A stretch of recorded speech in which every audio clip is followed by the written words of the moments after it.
Now then, you're all right. You're all having a good day. Is everyone ready for the match later? Are you excited? Or are you dreading it? Are you going to be watching through your fingers? What's going on, everyone? We're going to be talking about Patrick Dorgu today. What is going on? Well, United have engaged in talks. Finally, one of the players that we scouted long time ago, when I was just a little boy, with Lecce to sign Patrick Dorgu. There seems confidence within United that a deal can be agreed upon. Good, because there's only a week left in a transfer window, and you've got a new manager that you haven't bought anyone for. Nice one. There's some competition from Tottenham, but lads, it's Spurs. Lecce apparently value him at around about 40 million euros. United have tabled an offer of 30 million euros. There is a gap in the valuation that needs to be bridged. Romano was reported that United are preparing a new proposal for him after the 27 million euro opening bid was turned down. The new offer is not expected to meet the 40 million valuation, but does look to try and advance it forward. Dorgu's keen on the move. There is no issues regarding a potential contract, and he does emphasise that United are going big for Dorgu, with officials set to fly to Italy to meet with Lecce, not just for Garnacho, because apparently that's in the mix, but also to try and understand Dorgu's situation a little bit better. They are looking to sign him for 35 to 40, it appears. Reports also reckon that Dorgu was given the green light for the transfer to United, despite apparently he's confessed some admiration for Chelsea. Cheers, lad. Right, what are you guys saying in the comments? Ross says morning. Good morning, Ross. The Bearded Wonder says Sir Jim still thinks it's December. Helly says, I get the understanding that this shuts the door on Nuno Mendes. Any news on that change of heart? No, I don't. I think you're right. I think it probably does shut the door on Nuno Mendes. It looks like either, well, if it happens, it does. If it happens, it does. Obviously, we might just be trying to line it up, and this is the one that's broke. You know, United, I would hope, are working on multiple things at once, but then it's one of those, isn't it? Luke says morning. Good morning. Doyle says morning, Steve. Good morning. Hopefully we get him. We need a decent left back. Will this see Shaw going in the summer? I don't think Luke Shaw is a left wing back at Manchester United. Certainly in this system, I think he's definitely a left side centre half in this system. So does it shut the door on Luke Shaw?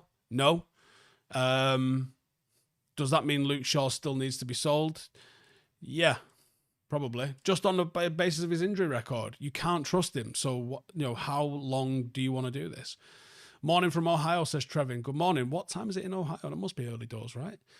Have I listened to Dennis Irwin on Stick to Football? No, but like any good Manchester United fan, I'll absolutely be watching that. Dennis Irwin doesn't speak on podcasts at all, really, and I'm sure he'll have a lot to say. He's always a good listen to, Dennis. I've been lucky enough to do some live stuff with him, and I like him. He's thoughtful, he's intelligent, and I think he'll be great on Stick to Football, so I'll absolutely be watching that a little bit later on. Andrew says, do I think in the summer we should activate the buyout clause for Alvaro Fernandez? Well, there must be a reason we've not so far. I think if we get Dorgu, it wouldn't make sense to. They're basically the same age. It would be two players in one position. I don't think so. Ant says, Steve, I've seen that we have over 170 million in outstanding transfer fees coming up this year. Fuck my life. Yep, club's been run like crackheads have been in charge for the last 20 years. And these are things that are coming back to roost. Ruben says, Steve, love seeing Ollie Ball bring back Ollie Ball, even if it was in Turkey. Look, I said all along I thought Ollie was a good manager, but his time at Manchester United came to an end. It was the right time for it to come to an end. Like, for whatever reason, he didn't believe, I got the impression at least anyway, I didn't believe that he believed he could turn it around at United. And once you've lost belief, there's no way back from that. People go on about managers being stubborn. They have to be. Managers have to be stubborn to the point of delusion. A manager, like every single manager, like if you give me the United job, I would have to believe I would be better than every other manager. Would I be? No, but I have to believe that. Like you would have to go into it thinking that you are, otherwise you're not going to fucking do it. John says, am I going to the game tonight? I'm not going to the game tonight. No, my missus works on Thursdays. So one of the nightmares of United being a fucking Europa League team is I don't get to go to Old Trafford very often because I got my daughter to look after. So Thursdays are a no-go for me. because, you know, I'm a parent and I'm lucky enough to get the flexibility to do this sort of shit that I do. You know, get to go spend a month in Qatar for the World Cup or Germany for the Euros or a couple of weeks on pre-season and, you know, the football team stuff that I do and all the matches that I go to over a weekend. The only thing that I have to contend with is that my missus works on a Thursday night. She teaches line dancing, and that's the thing that she does. I have to support that. So when United are playing, I have to watch at home on a Thursday, unless I can start taking Blake to the match, which we're close to doing, to be honest. I nearly took her to the last Europa League game. No, not last Europa League game. No, Newcastle game. I nearly took her to the Newcastle game. I'm fucking glad I didn't, because she'd never want to go back. Edgar Reyes there with a super chat, says, morning from Chicago. Good morning, 5 a.m. Fucking hell. Hoping for a United victory today, mentally preparing myself up the fucking Reds. Ross says, Ollie doesn't get the credit he deserves. I see on TalkSport they're saying he finished second because there was no fans in the stadium, therefore it was an advantage. Yeah, it's fucking nonsense. Why was it only an advantage for United and not an advantage for everybody else? Why was it only an advantage for us? All right, cool. Liverpool only won it because there was a fucking virus going around the world. See how fucking stupid that sounds? Callum says, I don't mind selling Garnacho. Oh yeah, on the Garnacho stuff. Let's get into that. Phil says, I wasn't expecting you to say the missus teaches line dancing. Do I do it? I've never done it. I've never even been to one of the events either. Well, not because I don't fucking support what she does, because the reason I'm not going to the game tonight. One of them, innit?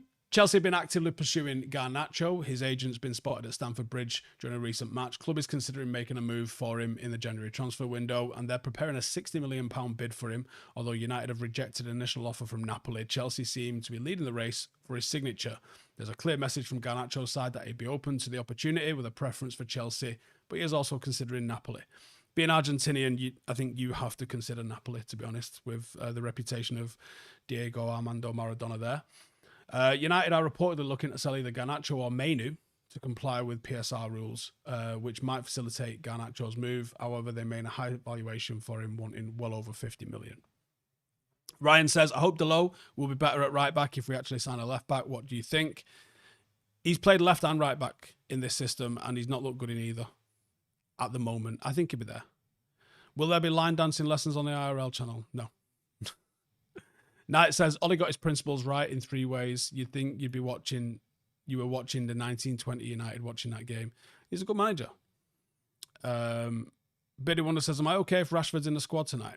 See, the Rashford thing is extremely interesting to me on multiple levels. I think if he is in the squad tonight, I don't think anybody comes out well out of it. I really don't. I don't think the manager does. I think he looks undermined. I don't think the player does. And I don't think the club do. I don't think anybody comes out of this looking good. Because there's if you wanted him out of the squad, you sell him.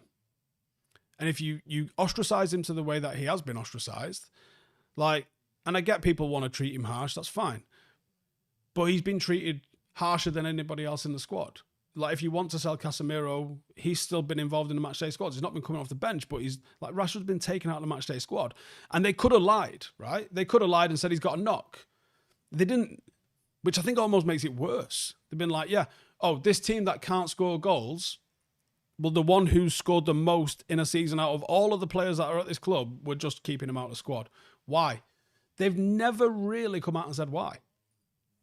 So I don't think anybody comes out of it looking good, to be honest.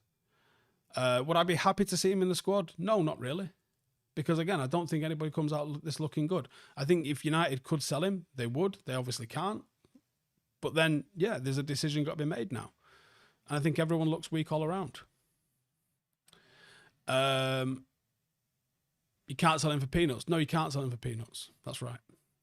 Travis says, Garnacho only goes for big dollars if he was in Italy and we were looking to buy him. Teams would want 80 million plus.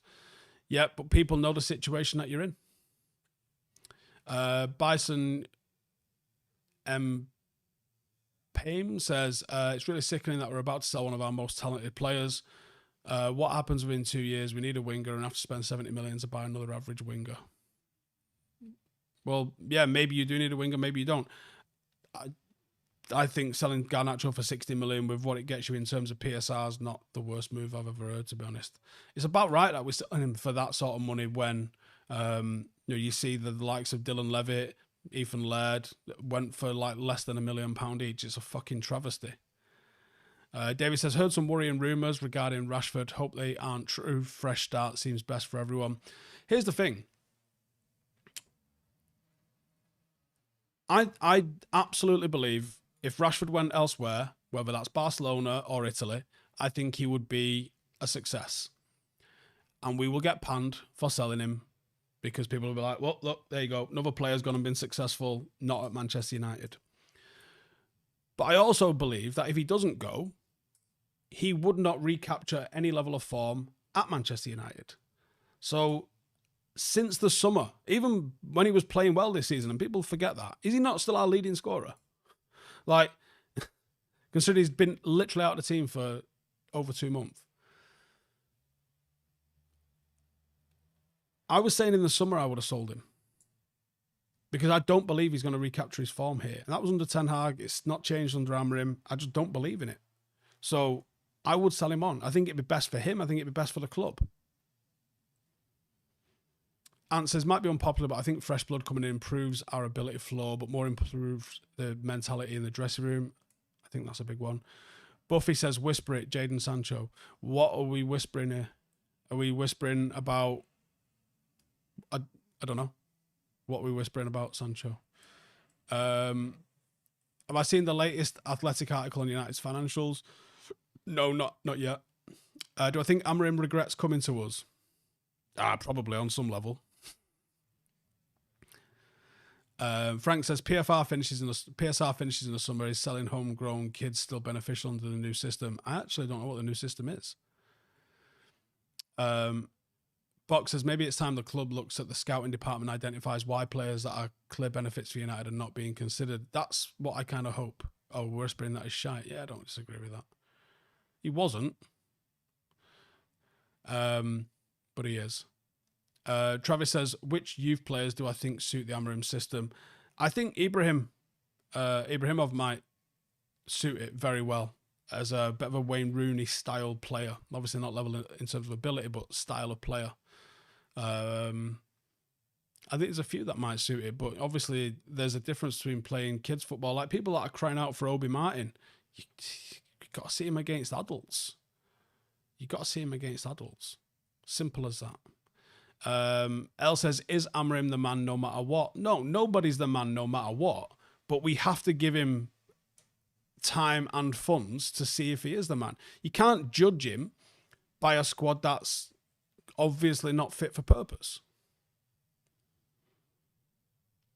Dr. Ill says, Garnacho would be our biggest sale since CR7. Why are we shite at selling? We are buyers. We are shit at selling. We're fucking awful at selling. And it's one of the reasons that we find ourselves in this mess that we're in right now. Because for decades, we've been shit at selling. Simple as that.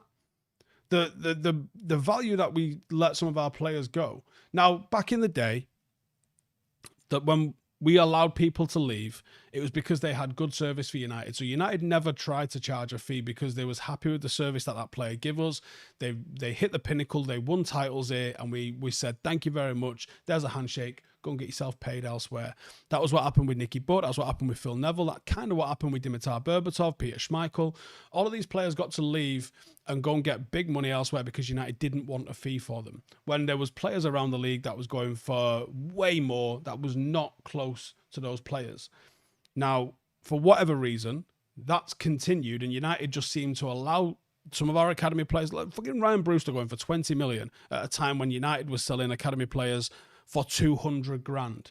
How did Zidane Iqbal go for what he went for? How did Ethan Laird go for what he went for? How did Dylan Levitt go for what he went for? How did Joe Rothwell's back in the Premier League with Bournemouth? United let him go for fucking free. Do you know what I mean? Like, Johnny Evans onwards.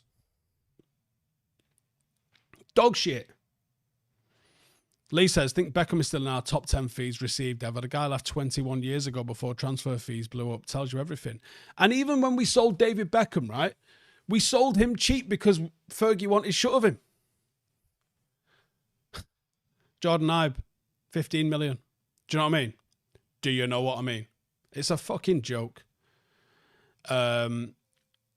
Serenity says PSR should have a rule of some kind where using homegrown players is rewarded in leeway in PSR. Do you know what? The sugar daddy era is what's caused all of this. Whether it's nation states, maybe just ban nation states owning football clubs. That'd probably be a fucking right good start for it, because the inflation that you've seen in terms of pricing and all, but do you know what? Maybe that wouldn't work either. That probably wouldn't work either, because then you'd just see everyone going to Saudi. So I don't know. I was just talking without really thinking about it there. Ignore me. Darren says, why are we paying 40 million for an unknown? Well, he's only unknown to you. We're not paying 40 million for him as well. They want 40 million for him. Helly says, my biggest regret was Giuseppe Rossi. What did he go for? We let Gomez go for free. You know what I mean? Yeah, we did. And that was a fucking scandal there and then, wasn't it?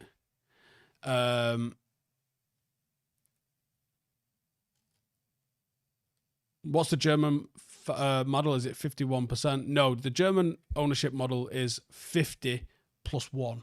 So if there is 100 shares, it would be 50 plus 1, which means 51%. Obviously, if there's 1 million shares, it would be 500,001 share. So it's 50% plus 1. So what it means is that the fans always have the majority. They could have said it 51%, but it's 50 plus 1. Hence why the Stretford Paddock ones, which I haven't got the shirts in there anymore. The Stretford Paddock one is 100 plus none, because we're 100% fan owned and we always will be. But the German model is 50 plus 1.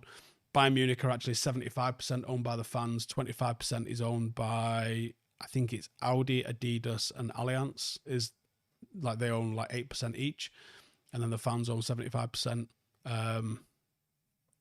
Yeah. Step says Pogba, let him go on a free, 90 million buyback, and then let him go on a free again. Honestly, how bad do you think, like, let's say you're at university doing business. If you went to university and did business and you said, hey, here's what I'm going to do. I'm going to sell this asset. All right, what are you going to sell it for? Oh, fucking nothing. Right? Then I'm going to buy it back for a world record fee. Cool. Like it. And then you're going to build a team around him. No. Then we're going to let him go for free. Right. Okay. Fucking dumb, right? Bobby Ninefinger says, simple solution our woes. Sell Garnacho, get Dorgu, Gomez, and a striker. What are we talking about at this point? Don't know. There's a university that studies Manchester United. I bet that's a fucking depressing place to be. Boonu says, let's just state facts. The club was mismanaged from top to bottom, and that's why we are in a mess. Ineos did a complete review and have a new approach. Give it time. It does require time. CTB says, on the bright side, PSR Academy pure profit rule incentivizes academy investment. It does, doesn't it? Because of the desire to sell them for high values. But yeah, it's one of those, isn't it? Stephen123 says, does fan-owned football mean I can get a haircut? How does it work with Paddock? Is there free coffees for everyone that is left-handed at half-time? I need a pen, but I'm going to ask Dennis Irwin. I don't know what to do with that comment. I think it's far too early for fentanyl, but you do you, son. Connor says, I'd bring Pogba back, not going to lie. Look, Pogba was nowhere near as bad as he was made out to be. He was very good at times, actually, but yeah, I think in terms of the culture of the club, let's not go back there. James says, what really annoys me here is people are pining for Diblin when we have a player in Garnacho who's probably just as good, but hounding him out of the club. People want him back in 3 years like Fernandez. I disagree with the comment. One, I think Diblin is a far more well-rounded footballer than Garnacho. I think he's a far more intelligent footballer than Garnacho. And I don't think he's being hounded out of the club. I think people are recognizing that there is a sellable asset there that can be sold. There is not a lot of sellable assets in the club. And also, Fernandez was never given an opportunity. Fernandez was class on loan and didn't get the opportunity. I think that's what people were annoyed at with him.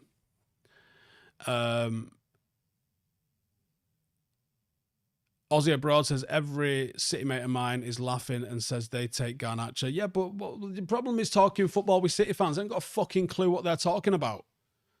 That's the problem. Garnacho's got tempo, commitment, energy, good pressing instincts, but his decision-making's poor. He doesn't really have the ability to beat a man. He's got a knack of scoring goals, right? That's an asset that you can't really put into anything, but he also, his manner of scoring those goals is to be selfish and to not make good decisions. You get away with that in a team that's good. You might get away with that in City, to be honest. You might get away with that at City, where they're going to have a lot of the ball and they're going to create a lot of chances, and it's not going to cost you. When United are having games where we don't create a single open play fucking shot, and you've got Garnacho making bad decisions, dribbling into traffic rather than playing the right man in. Not saying that's what happened this weekend. I'm just saying when you've got him doing things like that, you can't have that. You have to be a lot more clinical when you're not getting the plethora of chances. And there's one thing you can say about Garnacho. He is not clinical. So, I disagree that he's being hounded out of the club. I think people are just saying, look, he's a sellable asset because of the way PSR works, because of the way you get to multiply what he's worth for PSR or, whatever, then, you can sign X, Y, and Z. I don't think he's being hounded out of the club. I think that's you projecting that. Kai says, do I believe Garnacho was a leaker based on what happened on Twitter? Not necessarily him, but it does look like his family was. Yeah, for sure. Darren says, just look for another Mazraoui level player to bring in. There must be some undervalued top pros in Europe out of these bloated squads. I totally agree with that. Andrew says, does midfield depth concern you after Ugarte and Mainu? We have nothing bankable. Suspect Mainu is more suited to the advanced role in the system. Yeah, me too. Yes, midfield. I think you've got a decent starting 11 in midfield. Not necessarily perfect, but decent. And I think you absolutely can add depth and quality to it. That's why I don't think Rabiot would have been the bad signing people thought he was going to be. Shabazz says he is 20, give it a rest. I see people talking about age all the time. What's age got to do with it? By bringing in his age, you're sort of drawing lines in terms of that people's development is linear or even guaranteed. People's development is not necessarily linear and not necessarily guaranteed. Players' decision-making can improve, but footballing IQ is something that is inherent. People generally, as they develop, just play more consistently. Young players don't give you consistency. They can be up here and they can be down there, but the way that they play, the quality that they bring to the table and their footballing IQ is generally quite set by the time they're 20. What you get is consistency. So Wayne Rooney played at the level Wayne Rooney played at 27, at 17 and 18. He just did it 5 weeks out of 6 at 27 rather than 1 week out of 4 like he was doing at 18. Like, your ability doesn't generally improve, if you know what I mean. Like, Cristiano Ronaldo became more consistent. He obviously became more clinical as a striker. That changed. That was worked on.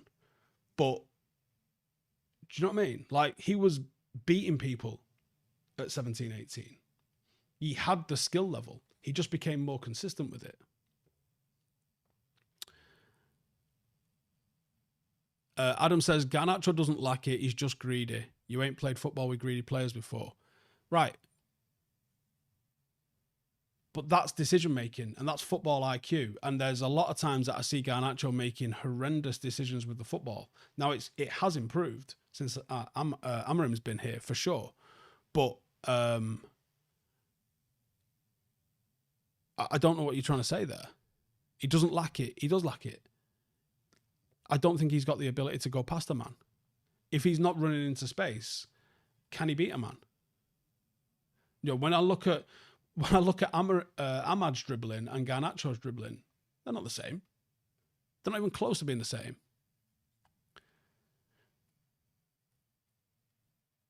Ahmad says Garnacho's actions and next move are very predictable. We can already see he's less of a game changer with every game. I think he's effective off the bench. I said it all season, didn't I? I don't think he should be a starter.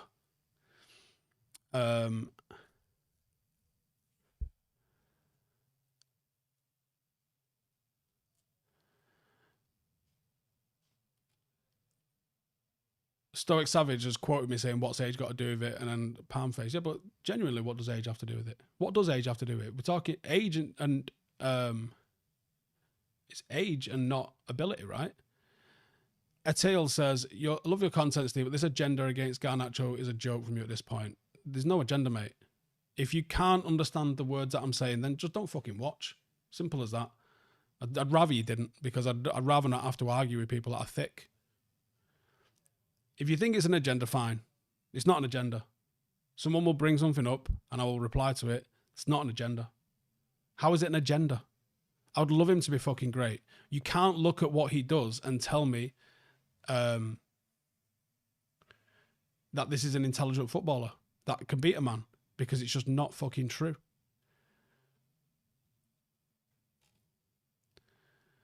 Do I think we should bring in Obi Martin next season? I don't know. Again, we have not seen him playing against men yet. He is a fucking unit.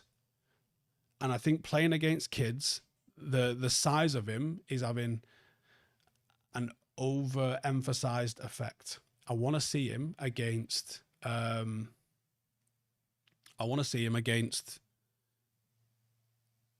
I want to see him against Premier League centre halves, and I want to see how he does there. George says age has a lot to do with it. No, it doesn't. You tell me what does age have to do with it? You tell me what age guarantees. What does age guarantee? How? So when he's 22, does he not make these mistakes? Because I tell you what, at 22, the class of 92 was winning us a fucking Champions League, lads. So you tell me, what does age have to do with this?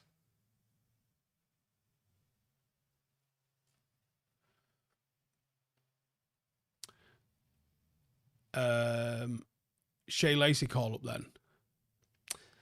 Shea Lacey physically is lacking it a little bit as well.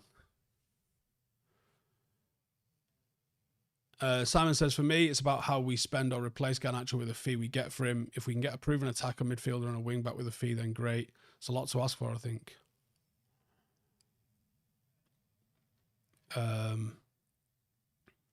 Etiel says, you clearly don't like him. He's got the most braces of any under 21 in Prem history. The quality is there, but the decision making may not be, but can be worked on.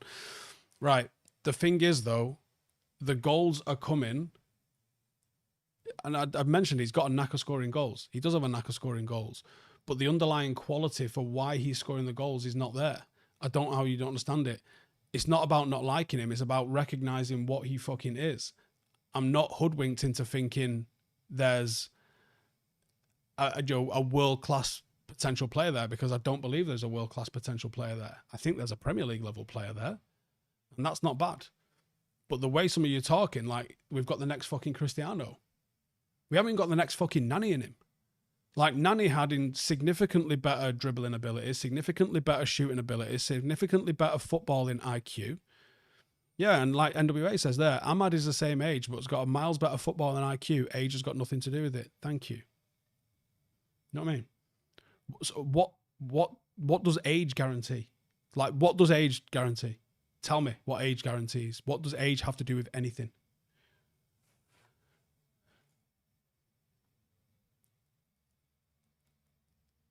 Ant says you don't always need to be the very best player in every position.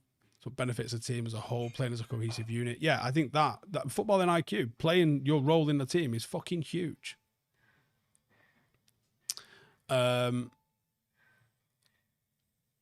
Ruse Bay says we need a goal scorer right now. Do I think Taremi for Inter Milan can be a short-term fix? He scores. Again, I don't know what the fucking... I don't know what the transfer fee is going to be, and I don't know what the fucking situation is going to be.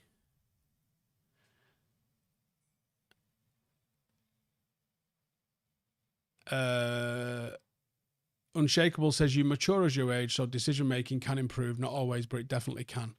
It definitely can. But I also want to know what you've seen in a player that's now played. How much has he played? He must have played close to 100 games for us. Right?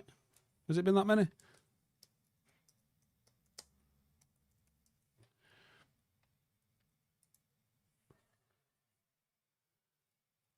It might even be over 100. It's 118 games. 118 games. Yeah. I'm sorry. I'm going to have to disagree.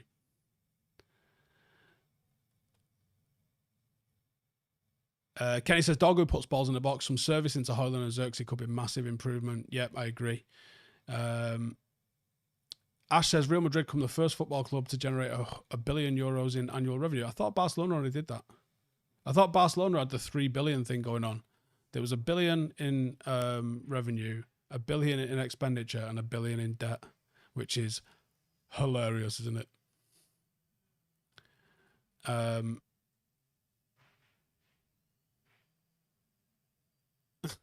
Steps says age brings a sloping ball bag and a receding hairline.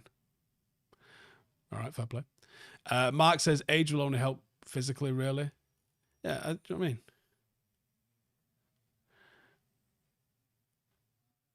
Ahmed says, no disrespect to the lad and wish him a great career whether he stays or leaves, but Yamal is what some United fans think he is when he's not. They should compare his decision making with Yamal. Yeah, when I watch Yamal, I watch a real fucking player. Same as every time I saw Ahmad. I was like, there's a fucking player in there. You know, I remember the day we signed, was it 2020 when we signed Ahmad and Palestri? And I looked at both of them and there was 7 appearances for Ahmad to view. And there was similar for Palestri. Palestri's highlights video included some really bad decision making and poor stuff. I think I said something like his highlights have got lowlights in them, which tells me that there's fuck all to see in Palestri. With Ahmad, I was like, there's not a lot to see, but the little bits I can see, looks out of the two, he looks like the better one. Do you know what I mean? Like you can see it in some players sometimes. Stoyan says if Garnacho can overrun the defence during counter-attack, he has a chance for a scoring goal. Otherwise, nothing. Yeah. Martin says, do I think Ahmad's football IQ is higher due to his loan spells away from the club, both success at Sunderland, failure at Rangers? No, I think you could see it when he was in Italy, to be honest.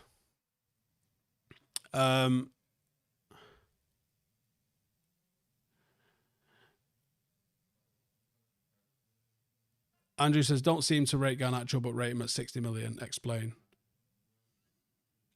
I know, I've never put a price against him. I want United to get the maximum we can fucking get from anybody. Ant says, interesting point. Nico Williams, I'd argue, is a more well-rounded player than Garnacho. I would absolutely agree on that. And has a £50 million release clause. Yeah. CTB says, an over-reliance on carnage, energy, and pace tends to not age well. I agree with that big time. Unshakable says, so Steve, the last few games, have we not seen an improvement in his decision making then? Sometimes it takes someone to get in your head and have a word. We have seen an element of his improved decision making, yeah, but you haven't seen him beating men. He hasn't got certain stuff, and I think, look, just without fucking writing an essay on it, and that's when people think I do have an agenda. If I fucking spent the time to actually write an agenda on it, someone should put, who's better, Rashford or Garnacho? That's fucking incredibly disrespectful. It's Rashford, even right now. Even right now. That's ridiculous. The benefit you've got with Garnacho is that off the bench, he plays with a tempo. And people will rate him higher than Rashford because he runs around. And it's the Tevez and Berbatov argument again. You know, one's got a languid style and one cuts about the place. The difference is Tevez could really play as well.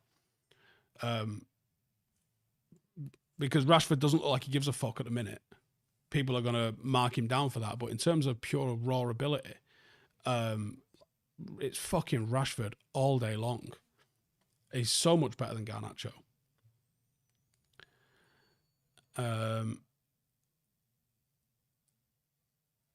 P says Amrabat and Reguilon too stupid not to sign him. It was absolutely stupid not to sign him.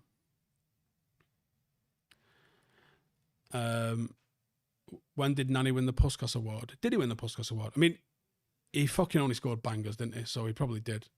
I don't remember him winning it though. But yeah, I mean, fucking hell, Nani used to frustrate the shit out of me. And Nani would be by far and away our best fucking winger right now.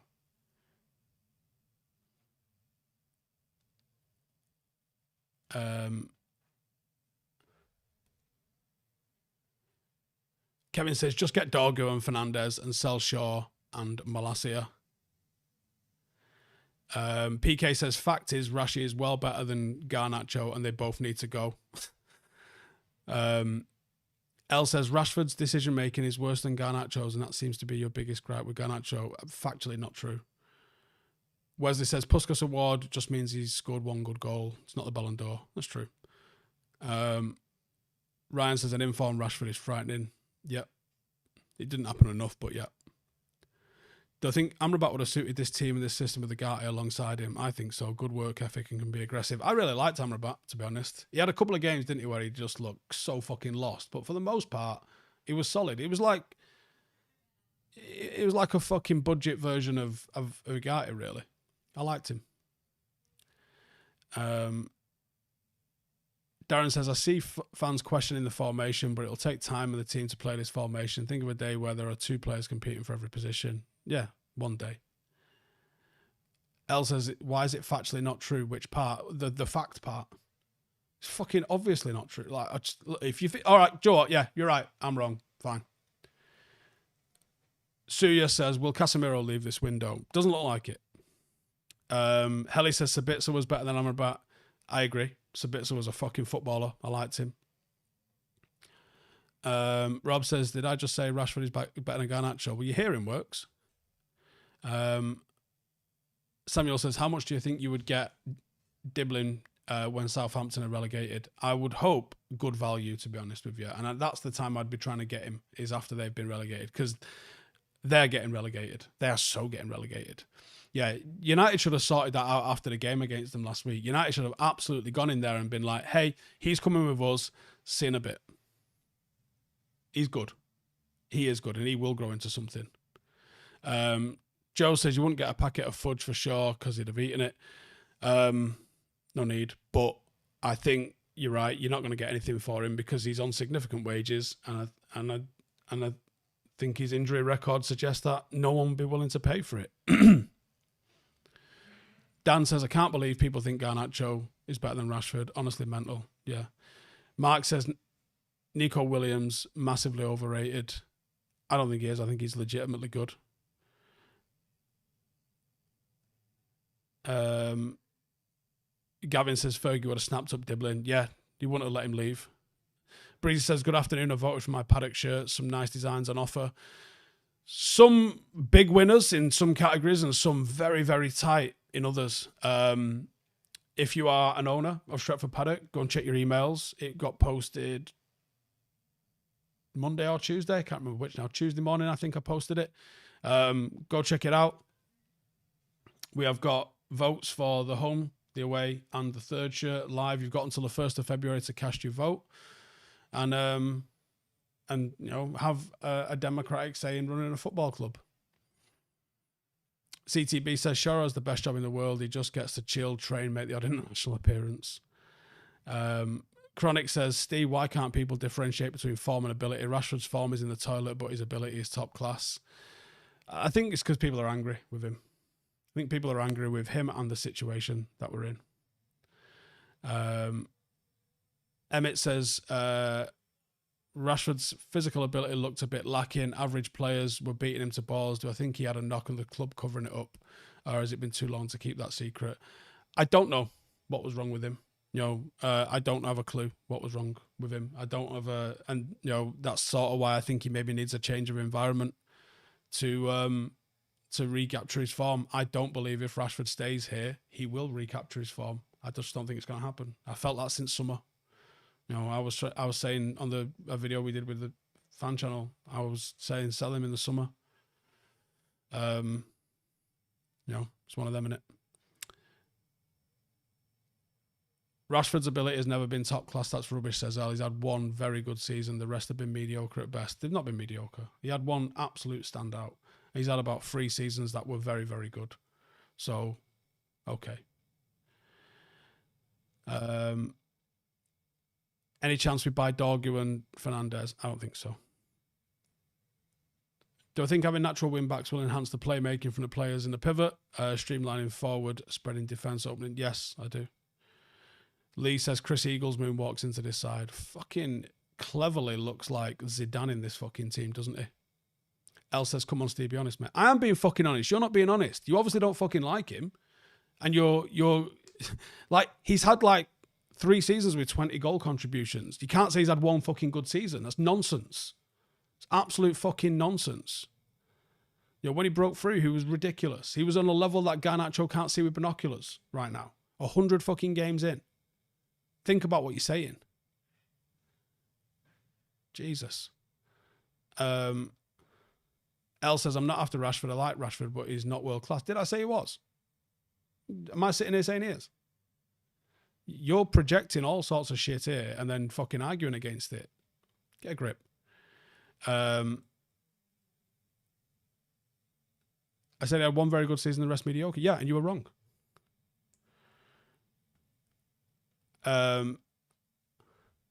Knight says 1 good season, but 12th all-time scorer and 8th assists for United. Yeah. Must have a lot of shit players at this football club, haven't we? Fucking hell. Anyways, David says, Ahmad wasn't getting in the United team at 20, but look at him now. Give Garnacho time. Yeah, but look at him now and see the decision-making on display for someone with 100. He's probably got 100 games over Ahmad. When does he develop the decision-making? How good was Darren Gibson? He was pretty good. I don't think he was ever United quality, to be honest. But yeah, he was certainly a Premier League level player. Righty, I'm going to wrap it up. I'll be back after the game. Let's hope it's a win. I don't really have a lot of confidence that it will be, but let's hope, eh? I'll catch you a lot after the match. Enjoy it. Hit subscribe if you're new. I'll see you in the next one. Laters. Hey, thank you for watching the video. If you are new around these parts, then don't forget to subscribe. My channel is proudly supported by my community on Patreon. If you'd like to get a little bit of extra content, a Discord group, meetups, 5-a-side games, weekly podcasts, behind the scenes, and even an occasional bit of transfer news as and when I get it, then for the price of a pint, you can show your appreciation for the content that we make and get some goodies for doing so as well. Check the link in the description or click the button right here. You'll also find all of my socials here too if you want to follow